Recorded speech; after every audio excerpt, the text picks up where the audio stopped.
Y hoy os traigo 30 pruebas de que la Tierra es plana.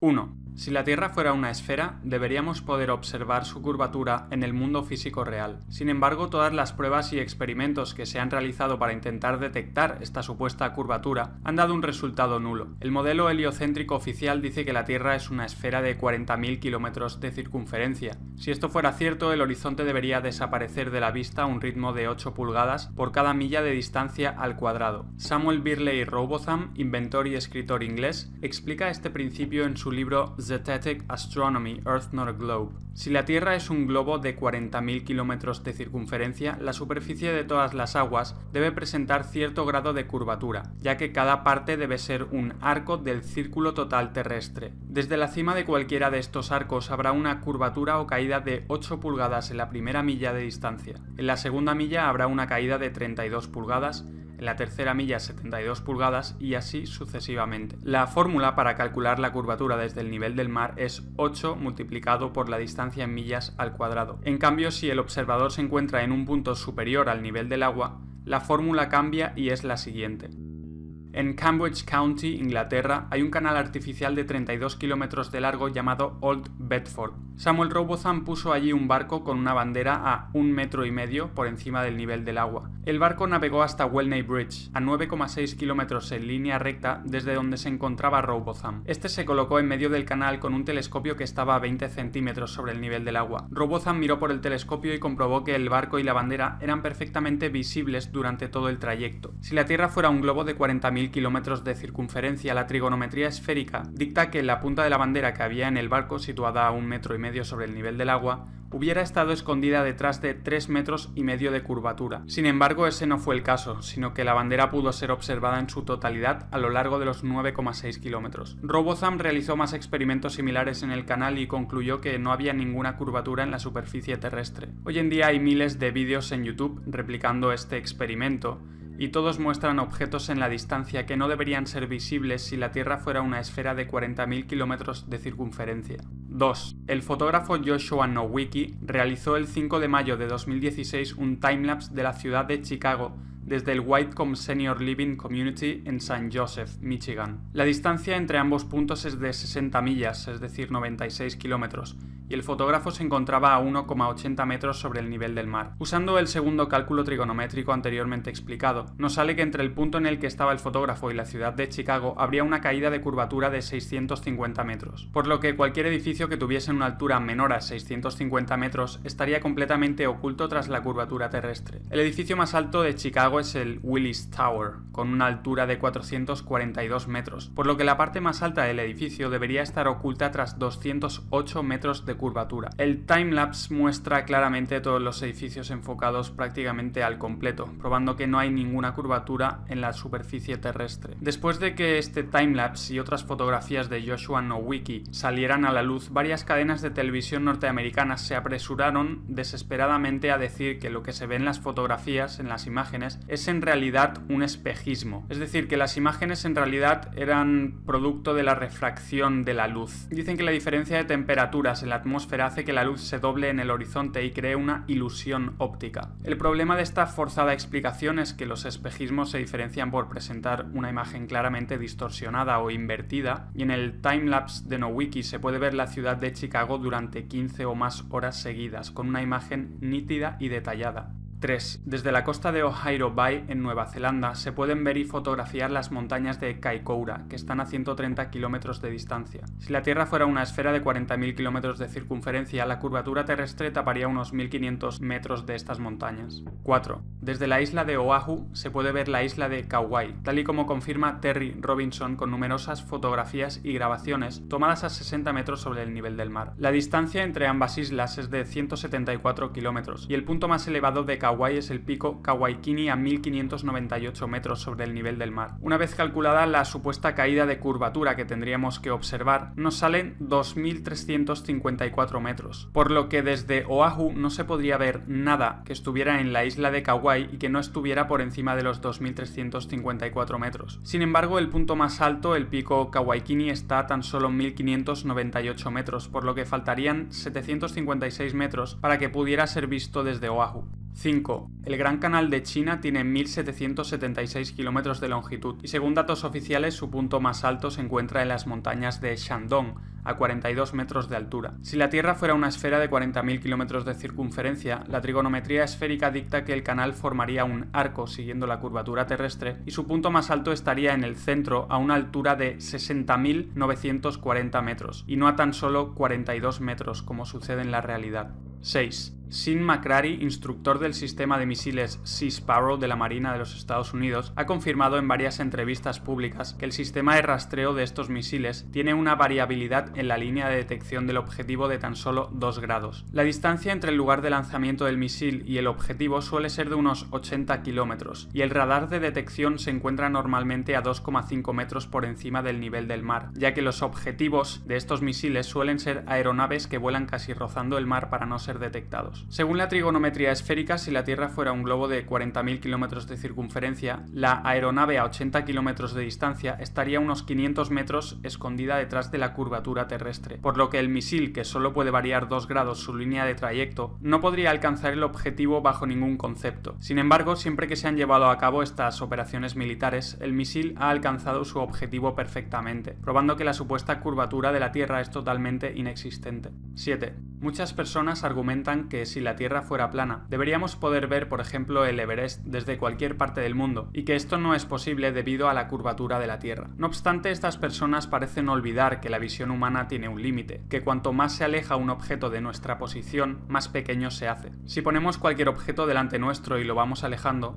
llegará un momento en el que debido a la simple perspectiva ya no veremos este objeto. Existen además cosas como la niebla, las nubes, las partículas de polvo, las partículas de agua, la densidad del aire y otras condiciones atmosféricas que afectan enormemente a la visibilidad de los objetos en la distancia. Todo esto explica perfectamente por qué no podemos ver el Everest o cualquier otro objeto a una cierta distancia sin la necesidad de recurrir a la supuesta curvatura de la Tierra. 8. Con los avances tecnológicos es cada vez más fácil comprobar que la Tierra no es una esfera como nos habían contado. Ahora es posible mandar globos a gran altura con una cámara adjuntada para poder ver el horizonte por encima de los 33.000 metros. En YouTube se pueden encontrar cientos de estas grabaciones hechas por aficionados a más de 33 kilómetros de altura y todas muestran un horizonte completamente plano. En un intento desesperado por mantener la teoría de la Tierra esférica con vida, los expertos modernos afirman que para apreciar la curvatura terrestre hay que ascender a más de 80 o más de 100 kilómetros de altura, aunque no aportan ni una sola prueba o cálculo matemático que respalde esta afirmación. No obstante, al hacer nosotros mismos los cálculos matemáticos, vemos que la curvatura sí debería ser claramente apreciable a esas alturas. 9. El horizonte siempre se encuentra al nivel de los ojos o del ojo de la cámara, sin importar a qué altura se encuentre el observador. Si la Tierra fuera una esfera, sin importar su tamaño, al ascender en altura, el observador tendría que mirar necesariamente hacia abajo cada vez más con tal de ver el horizonte. Sin embargo, en la realidad no importa cuánto ascendamos, que nunca tendremos que mirar hacia abajo para ver el horizonte, algo que solamente es posible en un plano. 10. Los reflejos del Sol y de la Luna sobre las aguas siempre aparecen como líneas rectas desde el horizonte hasta el observador, lo cual no es posible sobre una esfera, pero sí sobre un plano. 11. Nunca se ha tenido en cuenta la supuesta curvatura de la Tierra a la hora de construir canales o vías de ferrocarril. De ser así, los constructores tendrían que aplicar la fórmula trigonométrica de 8 multiplicado por la distancia en millas al cuadrado y usar el resultado para aplicar la curvatura adecuada a los materiales de construcción, algo ridículamente complicado de llevar a la práctica, especialmente cuando se construyeron las primeras vías de ferrocarril. La realidad es que las vías del tren se construyen y posicionan de manera totalmente horizontal y plana, y los canales, túneles y otras construcciones similares se construyen de la misma manera, sin tener en cuenta lo más mínimo la supuesta curvatura total de la Tierra, y teniendo únicamente en cuenta pequeños desniveles dentro de la planicie total. El 19 de febrero de 1892, la Oficina de Ingenieros del Manchester Ship Canal dijo: en las construcciones de vías ferroviarias y canales es la norma que el punto de referencia para todas las superficies sea una línea horizontal. En la práctica, a la hora de planificar y realizar obras públicas, no se tiene en cuenta ninguna curvatura de la Tierra. En el Birmingham Weekly Mercury del 15 de febrero de 1890, un ingeniero con 30 años de experiencia escribió sobre su trabajo con vías ferroviarias. Es bien sabido entre los profesionales del sector que los cálculos y procesos que harían falta para incluir la curvatura de la Tierra en nuestras construcciones son imposibles de llevar a la práctica. Todas nuestras locomotoras están diseñadas para viajar sobre una superficie plana. Claro que hay ciertos desniveles aquí y allí, pero siempre son minuciosamente definidos y deben ser atravesados con cuidado. Cualquier cosa parecida a una curvatura de 8 pulgadas multiplicado por el cuadrado de la distancia en millas no sería sostenible para ninguna máquina existente. Solamente podemos reírnos de la gente que nos felicita por llevar a cabo tales proezas, como hacer circular trenes sobre una superficie esférica. Las curvas en una superficie plana horizontal ya son suficientemente peligrosas, las curvas en vertical serían 1000 veces peores y físicamente imposibles de sobrellevar, teniendo en cuenta cómo se construyen las vías. El ingeniero W. Winkler escribió en el Earth Review de octubre de 1893 lo siguiente: como ingeniero con muchos años de experiencia, veo que la absurda idea de tener en cuenta la curvatura de la Tierra solo está presente en libros de texto. Ningún ingeniero soñaría con tener en cuenta algo así. He proyectado muchos kilómetros de vías ferroviarias y de canales, y la curvatura de la Tierra jamás ha sido ni pensada ni tenida en cuenta. 12. El canal de Suez que conecta el Mar Rojo con el Mediterráneo mide 163 kilómetros de largo y forma una superficie de agua plana desde su inicio hasta el final. La supuesta curvatura de la Tierra no fue tenida en cuenta para su construcción, omisión la cual, de existir esta curvatura, hubiera producido resultados desastrosos en la construcción del canal. 13. Casi todo el Gran Canal de China, 1700 kilómetros, fue construido durante la dinastía Sui en el año 609, 1000 años antes de que apareciera la teoría heliocéntrica de Copérnico. Si la Tierra fuera una esfera, la construcción y posterior funcionamiento de este canal hubieran sido imposibles. El canal sigue estando operativo en la actualidad. Tendrían que haber aplicado la fórmula de 8 multiplicado por la distancia en millas al cuadrado para calcular la curvatura de la Tierra y curvar adecuadamente los materiales de construcción para que el canal de 1700 kilómetros de longitud se adaptara a la curvatura de la Tierra, algo impensable en el año 609. 14. Desde la antigua Grecia se ha usado el argumento de que la parte de abajo de los barcos desaparece primero de nuestra vista cuando estos se alejan en el mar debido a la curvatura de la Tierra. Sin embargo, hoy en día podemos comprobar mediante cámaras y telescopios que eso no es cierto. Al hacer zoom veremos la totalidad del barco, incluida la parte de abajo, probando así que el barco nunca desaparece debido a la curvatura terrestre, sino que desaparece de nuestra vista por una simple cuestión de perspectiva. 15. Si los barcos desaparecieran en el horizonte debido a la curvatura de la Tierra, también deberíamos poder observar claramente la curvatura en el horizonte de forma lateral. Esto es porque al nivel del mar hay un máximo de 8 kilómetros desde el observador hasta el horizonte, mientras que lateralmente, de izquierda a derecha o viceversa, hay 16 kilómetros o más. Si no se observa ninguna curvatura en el horizonte lateralmente a lo largo de 16 kilómetros o más, es imposible que los barcos desaparezcan en el horizonte a lo largo de tan solo 8 kilómetros al frente debido a la curvatura de la Tierra. 16. La naturaleza de los fluidos es la de estar y permanecer nivelados. Cuando este estado se ve afectado por cualquier influencia externa, el líquido se mueve hasta volver a recobrar su nivel. Mr. W. T. Lin del Royal Observatory de Greenwich, en su First Principles of Natural Philosophy, escribió: la superficie de un fluido en reposo es la de un plano horizontal. Si alguna parte de esa superficie fuera más alta que el resto, las partes del fluido que estuvieran por debajo ejercerían una presión más grande sobre las partes circundantes que la presión que reciben de ellas,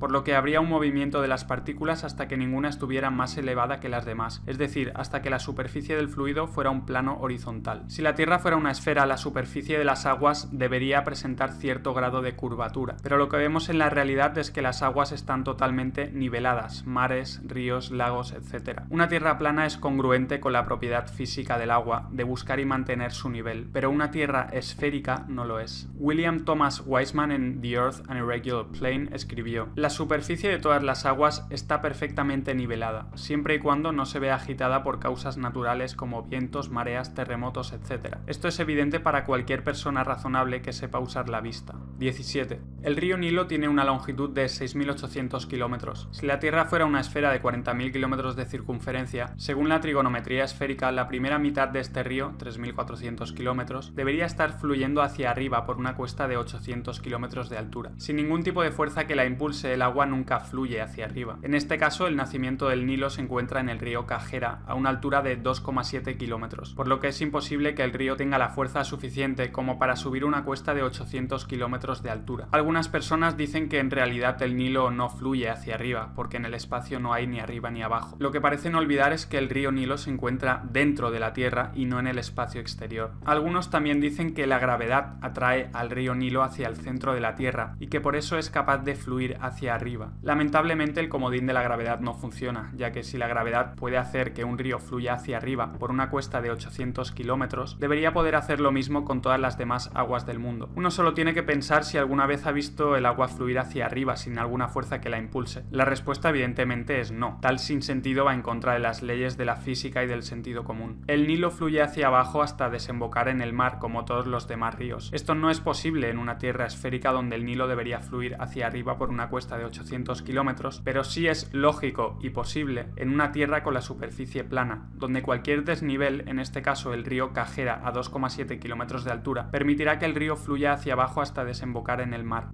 18. En el año 240 a.C., Eratóstenes calculó la circunferencia de la Tierra y supuestamente probó que era esférica usando dos palos situados a una distancia concreta, midiendo la diferencia de longitud de las sombras que proyectaban estos dos palos. Este experimento se basaba en que los rayos del Sol entraban a la Tierra en ángulos paralelos, como cabría esperar si el Sol estuviera a 150 millones de kilómetros de distancia. Sin embargo, esta supuesta prueba de la esfericidad de la Tierra contradice el hecho observable de que los rayos del Sol forman ángulos convergentes creando una pirámide a través de las nubes, lo que se llaman rayos crepusculares. La explicación oficial de los rayos crepusculares es que la atmósfera terrestre refracta la luz solar y por eso se crea la forma piramidal. Si este fuera el caso, la prueba de los dos palos de Eratóstenes no sería válida, ya que se basa precisamente en que la luz solar entra en ángulos paralelos. Esto nos lleva por tanto a dos posibilidades. 1. Que la atmósfera refracta la luz solar, pero Eratóstenes estaba equivocado sobre la esfericidad y el tamaño de la Tierra. O 2. Eratóstenes tenía razón, pero la atmósfera no refracta la luz solar y por lo tanto los rayos solares crepusculares prueban que el Sol está muy cerca. Cualquiera de las dos opciones presenta un grave problema para el modelo heliocéntrico.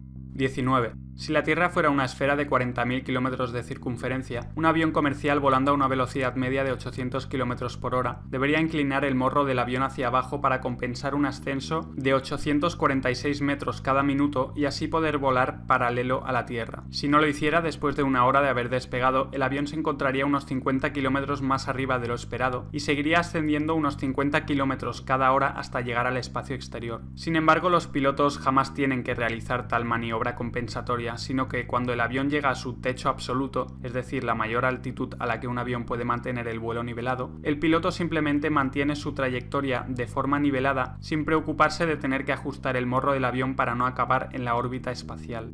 20. Muchos vuelos comerciales realizan rutas que no tienen ningún sentido en el modelo de la Tierra esférica, dando vueltas enormes y ridículas en vez de escoger el camino más corto en línea recta para ir de una ciudad a otra. Ejemplos de estos vuelos son los de Seattle-Dubái, Londres-Tokio, Moscú-Los Ángeles, Moscú-Nueva York, San Diego-Londres, San Francisco-Múnich, Tokio-Frankfurt o Toronto-El Cairo. Sin embargo, estas rutas ridículas e inexplicables en el modelo esférico tienen todo el sentido del mundo cuando son proyectadas sobre el mapa de la Tierra plana, donde vemos que en realidad son líneas rectas entre las ciudades mencionadas. 21. Un argumento común usado en contra de la teoría de la Tierra plana es el de decir que los vuelos en el sur no cuadrarían en el mapa plano. Por ejemplo, los vuelos de Santiago de Chile a Auckland o Santiago de Chile Sydney, en vez de tardar 13 o 14 horas, tardarían el doble o el triple en el mapa de la Tierra plana, ya que en este mapa parece que las dos destinaciones estén muy separadas. Sin embargo, esta afirmación es completamente errónea, ya que el mapa de la Tierra plana, el mapa de Gleason o azimutal, es equidistante. Esto quiere decir que cada celda que se ve en el mapa representa la misma longitud y anchura que las demás celdas, por lo que las celdas que parecen tan grandes en la parte exterior del mapa, es decir, en el sur, en realidad son iguales a las que hay en el centro, es decir, el norte. Cada celda en el mapa representa unos 1.300 kilómetros de ancho y 2.500 kilómetros de alto. Una vez sabido esto, vemos que la distancia entre Santiago de Chile y Auckland es de 9.700 kilómetros en ambos mapas, por lo que los tiempos de vuelo en el sur cuadran perfectamente en el mapa de la Tierra plana. 22.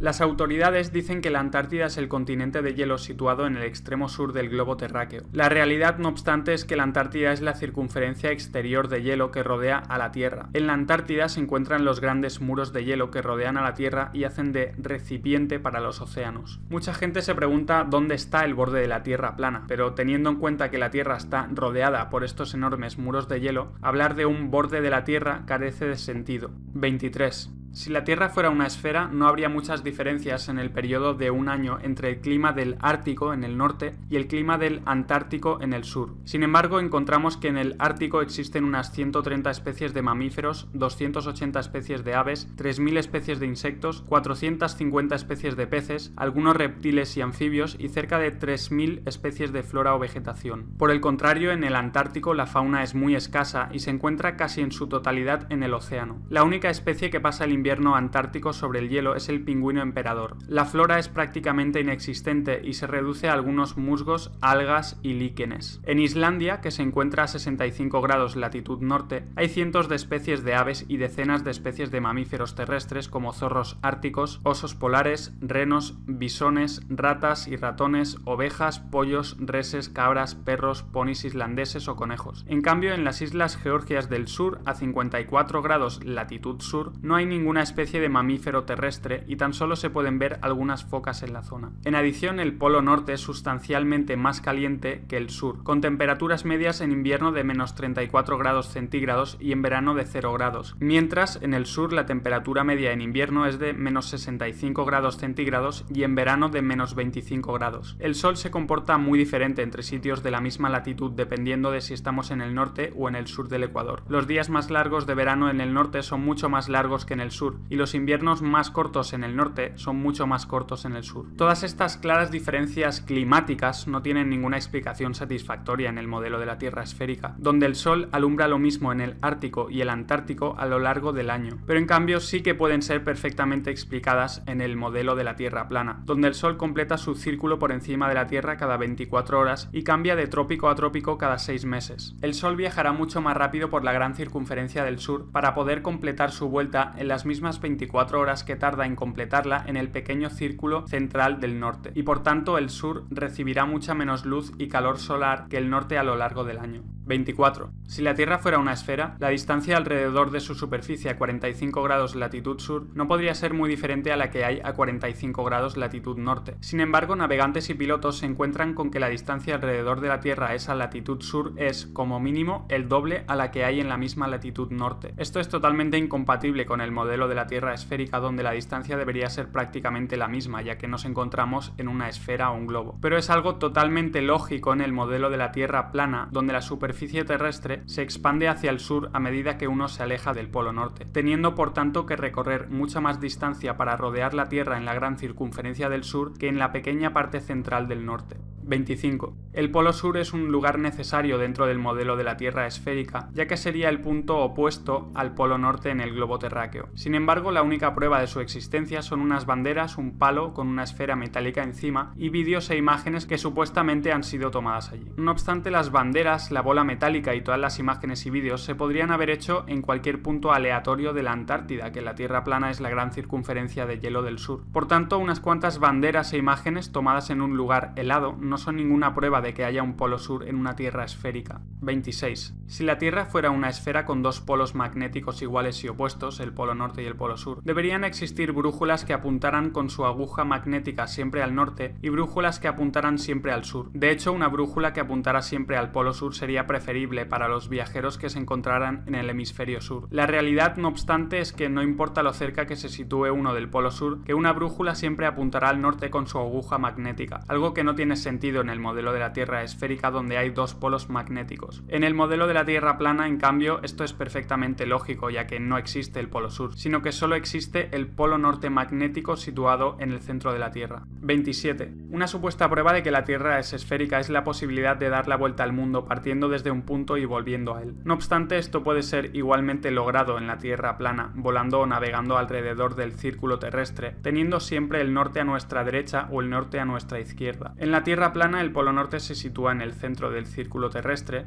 y el sur es toda dirección que emana de este centro. Si uno avanza en una dirección que no le acerca ni al norte ni al sur, entonces estará yendo hacia el oeste o hacia el este. Es decir, ir hacia el este o hacia el oeste es ir en un patrón circular con un mismo radio alrededor del polo norte magnético. Dar la vuelta al mundo es simplemente ir en una dirección con el norte siempre a la derecha o a la izquierda, dependiendo de si se hace una circunnavegación de este a oeste o de oeste a este. Por tanto, lo que se cree que es una vuelta al mundo sobre una esfera, en realidad es una vuelta circular alrededor de un plano. Nunca se ha hecho la vuelta al mundo yendo hacia el norte o hacia el sur, es decir, haciendo una circunnavegación pasando por los polos. Esto es porque la única vuelta al mundo que se puede hacer en una tierra plana es de este a oeste o de oeste a este. Evidentemente, las autoridades han tenido que mostrar supuestos casos de circunnavegaciones pasando por los polos con tal de mantener con vida su teoría de tierra esférica. La primera supuesta circunnavegación pasando por los polos la hizo Sir Ranulph Fiennes con la expedición Transglobe británica en 1982. Pero lejos de ser un explorador normal y corriente, resulta que Sir Ranulph Fiennes es noble, tercer barón de Canterbury y primo de la familia real británica. Fiennes ha salido en varias películas y series de televisión e incluso fue candidato a hacer de James Bond cuando Roger Moore interpretó finalmente ese papel. De hecho, hay un documental sobre esta supuesta circunnavegación por los polos con Fiennes de protagonista. El documental más bien parece una producción de Hollywood con cámaras que están siempre en el sitio adecuado para grabar las mejores escenas y escenas totalmente sobreactuadas y preparadas. Fiennes además participa casualmente en Norwood, una organización caritativa judía de las más antiguas de Gran Bretaña. Esta organización está patrocinada nada más y nada menos por la reina de Inglaterra y está financiada por Sir Evelyn Robert Adrian de Rothschild, de la infame familia elitista de los Rothschild. Viendo todo esto, no es extraño pues que la élite utilice a uno de los suyos, en este caso a Fiennes, como supuesta prueba de que es posible circunnavegar la Tierra esférica pasando por los polos. 28. Un estudio llevado a cabo por varios doctorados en geografía, Mark Fonstan, William Pugach y Brandon Bogg, demostró que la superficie del estado de Kansas en Estados Unidos es más plana que un pancake, es decir, una tortita. En una escala donde un resultado de 1 indicaría una planicie total, los geógrafos usaron un láser para determinar que una tortita tiene un nivel de planicie de 0,957. Usaron un modelo de elevación digital a escala 1/250.000 para reducir a escala la superficie del estado de Kansas y descubrieron que su nivel de planicie es de 0,9997, es decir, más plana que la tortita. En un estudio posterior realizado por el Dr. Dobson, presidente de la Sociedad Geográfica Americana y profesor de geografía en la Universidad de Kansas, y por Joshua Campbell, geógrafo y arquitecto en la Oficina Geográfica del Departamento de Estado de los Estados Unidos, no solo corroboraron que Kansas era plana, sino que además descubrieron que la totalidad de los Estados Unidos también lo era. El estudio mostró que Florida, Illinois, North Dakota, Luisiana, Minnesota y Delaware eran incluso más planos que Kansas. Estos resultados fueron publicados en el Geographical Review, una publicación especializada de la Sociedad Geográfica Americana, y son una prueba concluyente de que la Tierra no puede ser una esfera. 29. En el año 2012, Felix Baumgartner realizó un salto patrocinado por Red Bull, en el que batió varios récords al lanzarse en caída libre desde los 39.000 metros de altura, después de haber ascendido en globo tripulado a la estratosfera. Muchos dicen que la grabación de este evento es una prueba de que la Tierra es esférica, ya que la cámara que había en el exterior del globo tripulado mostraba una Tierra con una gran curvatura en el horizonte. Sin embargo, la curvatura que muestra la grabación, demasiado exagerada incluso para el modelo esférico, se debe a que la cámara era una GoPro que usaba la lente ojo de pez, la cual curva la imagen de una forma muy notoria. Por el contrario, la cámara que había en el interior del globo tripulado usaba una lente normal y mostraba un horizonte completamente plano y al nivel de los ojos a una altura aproximada de 39.000 metros, probando que el horizonte en realidad es totalmente plano. 30. El modelo oficial también afirma que debajo de la superficie terrestre hay varias capas: la corteza, el manto superior, el manto, el núcleo externo y el núcleo interno. Sin embargo, la existencia de estas capas se vuelve altamente improbable, teniendo en cuenta que la mayor excavación que se ha realizado en la historia de la humanidad es la del pozo superprofundo de Kola, a una profundidad de tan solo 12.262 metros. ¿Cómo pueden saber lo que hay más allá de esa profundidad? Lo cierto es que no lo saben, y la única razón por la que creemos que vivimos en una esfera con un núcleo en el centro es porque lo hemos visto en dibujos y gráficos hechos por ordenador. Si eres nuevo al canal, suscríbete, ya que seguiré hablando sobre estos temas, y como siempre, muchas gracias a todos por estar ahí y hasta el próximo vídeo.